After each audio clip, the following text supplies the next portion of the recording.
If you want to change the voice on ChatGPT, you're in the right place. In this quick tutorial, I'll walk you through the exact steps so you can update the voice settings in just a few moments. Whether you want a different voice for easier listening, a better accent, or just a more comfortable experience, this guide will show you how to do it clearly and quickly. And before we jump in, if this video helps you out, make sure to hit the like button and subscribe for more simple tech tutorials just like this. Alright, let's get started. First, open ChatGPT in your browser or app and make sure you're logged into your account. Once you're on the main screen, look at the bottom left corner of the page and click on your profile icon. This is where ChatGPT keeps your account and app settings, so this is the first place you need to go if you want to customize anything.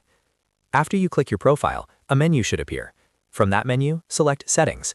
This will open the full settings panel, where you can manage different preferences for your account and app experience.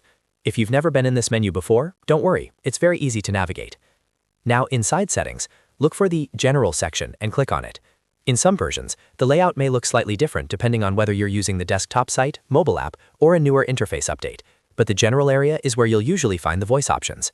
Once you're in the General settings, scroll until you see Voice. This is the setting that controls the voice used in ChatGPT's voice features.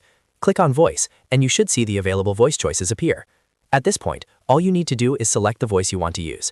You may see different voice names or options depending on your account and the version of ChatGPT you're using, so take a moment to test out the one that sounds best to you. After you choose your new voice, your settings should save automatically. In most cases, there is nothing extra you need to press. Once the voice is changed, go back and try voice mode to make sure everything sounds the way you want. If it doesn't seem to update right away, just refresh the page or close and reopen the app, then check the voice setting again. And that's all there is to it. You've now changed the voice on ChatGPT in just a few simple steps. This is a useful setting to know about if you use voice mode often and want a better listening experience. If this tutorial saved you time, please give it a like, and don't forget to subscribe for more ChatGPT tips, software guides, and easy step-by-step tutorials. Thanks for watching, and I'll see you in the next one.